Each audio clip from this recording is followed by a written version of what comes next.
Has anybody ever seen specific gravity in a chart or in a reference on one of your own lab values? No? You're most likely to see it when you're looking at someone's urinalysis. So urine specific gravity is going to be the most common time you will see this. So what does it mean? So it's specific gravity is almost exclusively used in the medical community. You're not really going to see it anywhere else. But what it does is it compares the density of whatever you're measuring, usually urine, to the density of water. Now, in order to do that, we need to know what the density of water is. It's easy. The density of water is 1 gram per milliliter. So it's easy. It's just 1. 1. All right. So what you do is you put the density of the object. So whatever you calculated up here, you can put in the top,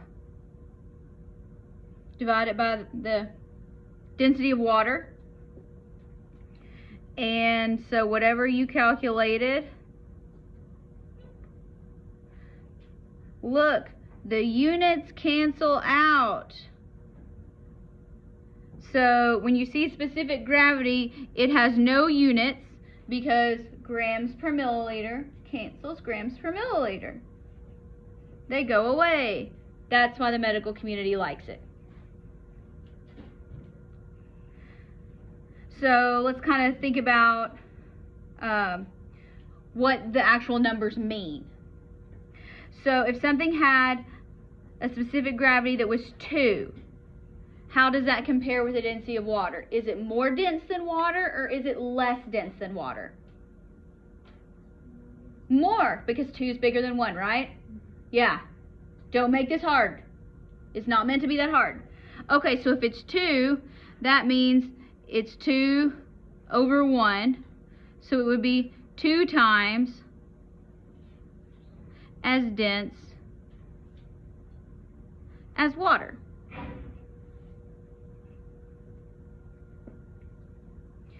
If something is more dense than water, does it sink or does it float?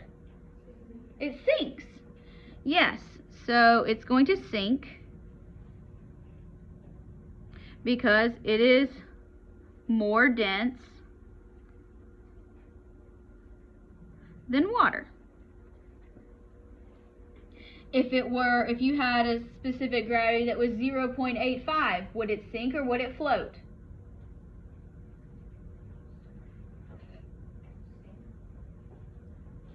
Is 0.85 more or less than 1? Less than 1. So does it sink or float? Floats! There you go. So I encourage you, when we're doing these types of math problems, try to do it the same way every time. You're less likely to get confused or make an error. I tend to make lots of errors, so the way that I show you is usually the way that I have found helps me make the least number of errors. So let's try this here. We have a liquid and its mass is 22 grams, and when we measured in the cylinder, it's 20 milliliters. What's the density of the liquid? Well, how do we calculate density? Density equals what goes on top? Mass, which is 22 grams, very good, divided by volume, which is 20 milliliters. Always make sure you put your units on there. Units are our friends. Okay, so now we'll take the calculator out. 22 divided by 20. And I got 1.1. Did anybody get anything different?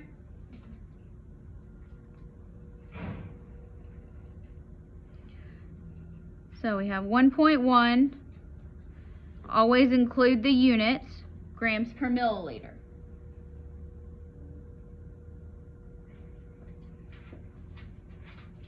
Okay, so what does that mean the specific gravity is? Let's compare it to water. When we do specific gravity, we say the density of whatever we're measuring, so this was 1.1, divided by the density of water. What is the density of water? 1 gram per milliliter. Units cancel. What does that leave us with? 1.1.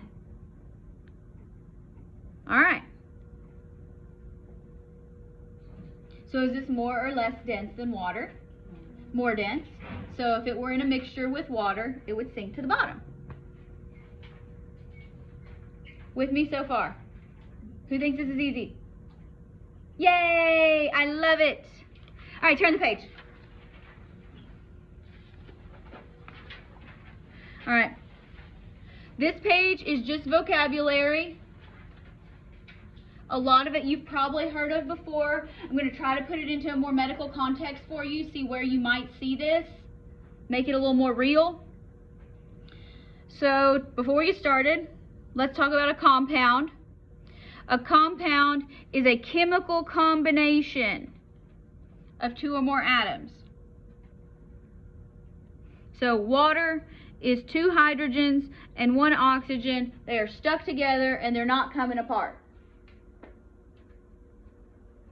If you want to break it apart, you actually have to break those chemical bonds in order to separate it. That's very hard to do. We generally don't do that. If you want to do that, take my chemistry class. What you'll be talking about, and we'll be talking about here in the medical community, are primarily mixtures. So mixtures are physical combinations. So you put 2 things together and you shake it up. So you can separate them by physical processes. You can put a filter on it. You can put like a sieve. You can boil it. So you can separate it. But each substance still stays by itself. Nothing actually changes. They're just shaken up. But you can separate them. Water is still water. Salt is still salt. We're not changing anything there. Each substance keeps its own properties. So if you put salt in the water, you shake it up, you get salt water, right? So you can do that. Now, let's talk about the whole rest of this page has to do with mixtures. So we're just going to give things more and more specific names. All right. 2 important features of mixtures.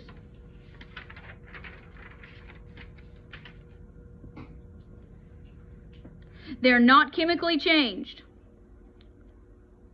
They are going to retain their own individual properties.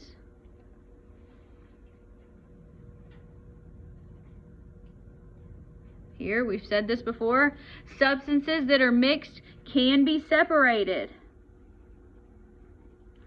by physical means. So you can evaporate it or filter it. Think about this. Blood is a mixture, okay? Because you can separate blood, like you can filter out the cells, you can spin it in a centrifuge, you can boil off the plasma. There's lots of ways you can separate blood, but each, like a red blood cell is still a red blood cell, a protein is still a protein. You know, it's just all lumped in there together. So when you separate things, like that's one of the things we do, like when people undergo dialysis. So we're separating something from the blood. We're bad stuff out, keeping the good stuff.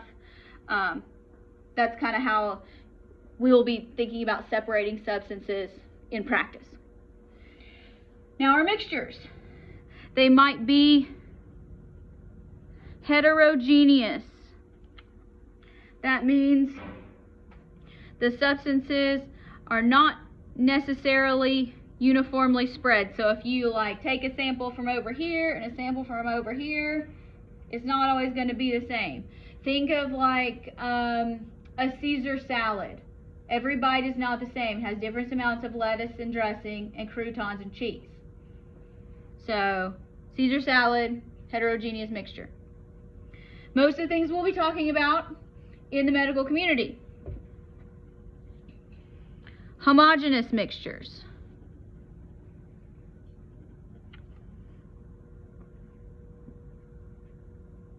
When you first see this, you're going to say homogeneous. That's okay. Homogeneous is the correct pronunciation. All right, but if it helps you spell it, say it phonetically. All right, so here our components in our mixture are uniformly intermingled. Who's ever had a liquid antibiotic? Yes, what does it tell you to do before you take it? Shake it! Does it look any different? No, you can't tell. Like after you shake it, it's all uniformly spread out. It looks like medicine. So, that would be a homogeneous mixture. When you pour milk out of a gallon from the grocery store, it all looks the same, right? Yes. If you get milk from a cow directly, it does not look the same. It separates. So the particles are very small. They're thoroughly mixed. So here you can think about store-bought milk.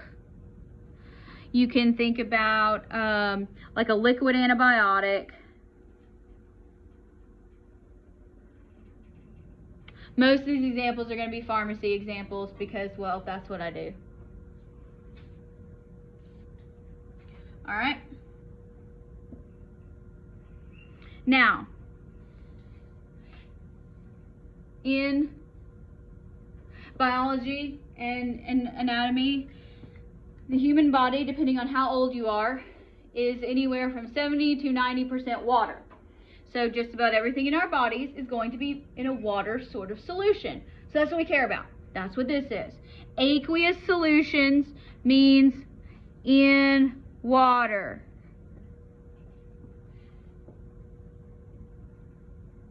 Means it's dissolved in water. And all it depends on is how big and what kind of stuff you're putting in the water. It has a different name. So,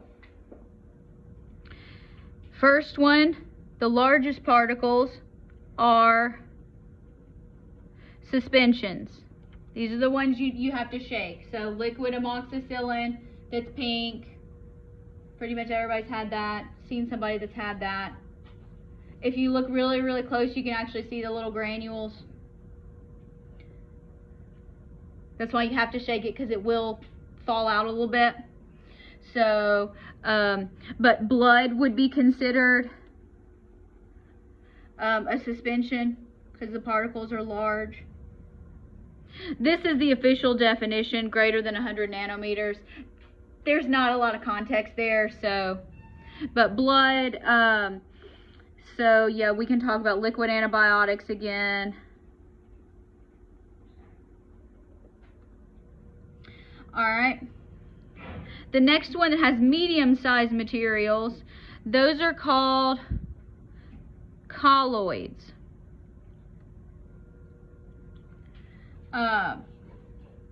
Examples of colloids would be like the cytosol of a cell, so the fluid inside the cell, that's a colloid.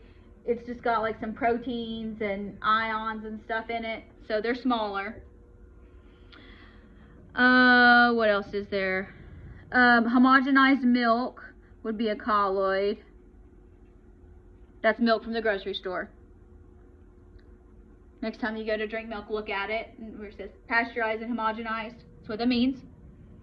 On the floor, you'll see colloids. Albumin suspension is a colloid. It's not actually suspension, it's a colloid. It's where you're giving somebody a protein infusion. Let's see. Since we're sticking with our food analogy, Jell-O. You can't see individual particles in Jell-O. And then the smallest one you can have is a solution. When you have a solution, the particles are so small that they're actually the individual molecules, atoms, or ions. So they're going to appear clear. They have a color, but they're going to look transparent. You can see through them. So think like, well, it says saltwater or tea. They're not cloudy. Lysol, cleaning solutions, things like that. Now, even though these are individual molecules, atoms, or ions, it still has its own properties and it can still be separated. So, components of a solution. The first thing you have is called the solvent.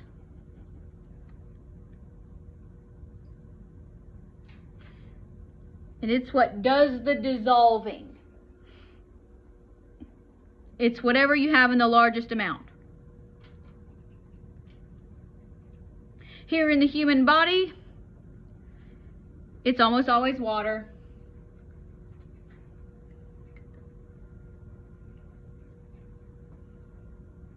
You could use like rubbing alcohol as a solvent if you wanted to. And then what is actually dissolved, so the smaller component, is called the solute.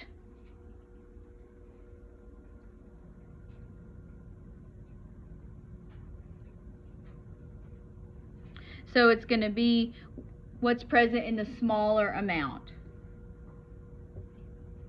Now, our solvent is usually water, but what we dissolve can be different. So we can dissolve a gas in solution. You can have a gas in a gas, so like air.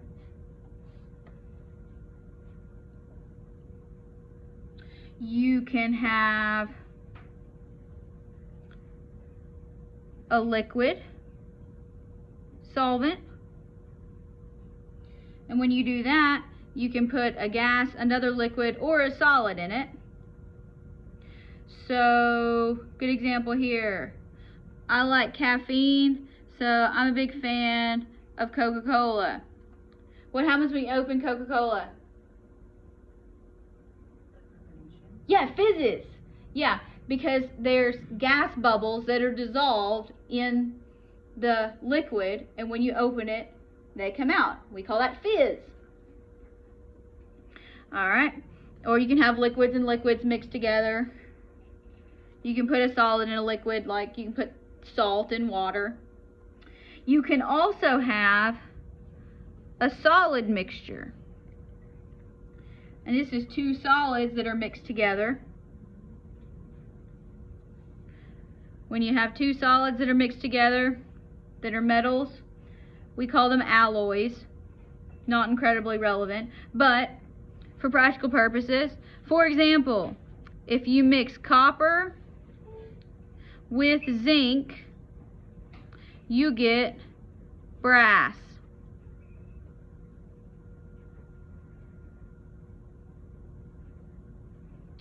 If you mix copper, think the color of a penny, with gold, you get rose gold. Very popular color right now. And then if you mix nickel with gold, you get white gold. And then if you just have gold, it's yellow gold. Does that make sense? This is just vocabulary.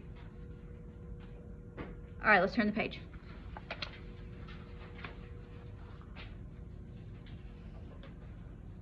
All right.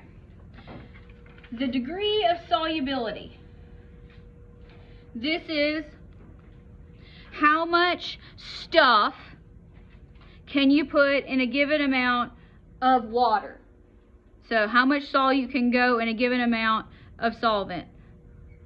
So is it easier to put sugar in iced tea or hot tea?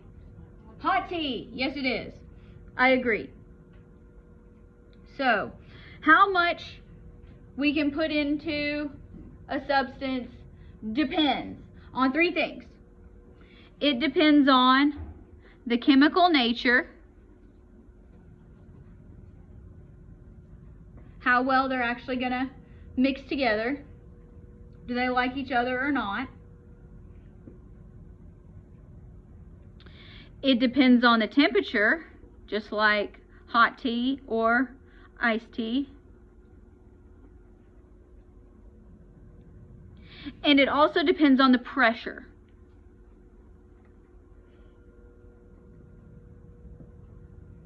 You care about degree of solubility and pressure because when you get to A&P2, you'll be talking about the amounts of gases and stuff that are dissolved in blood based on somebody's blood pressure or the pressure across some cell membranes.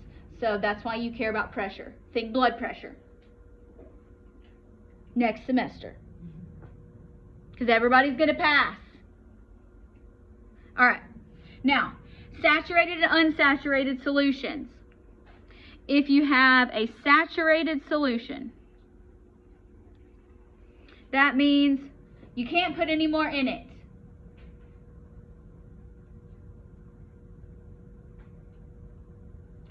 Who puts sugar on their plain Cheerios? Me too. Okay, and I like to put a lot of sugar in my Cheerios. Well, when I eat the Cheerios and I get to the bottom of the milk, guess what? There's sugar in the bottom. I've saturated the solution. So I tried to put more sugar in it and it just stays in the bottom. It doesn't dissolve. Does that make sense? Okay. Alright. Now, when you have the most you can put in there, and you put in any more, it just settles to the bottom. That is called the saturation equilibrium. So at any given time, some might be dissolving at the same time some is coming out of solution. You don't have to worry about that. There is a balance. No more can be dissolved. That's the take-home message. Versus an unsaturated solution. This means you can put more in it.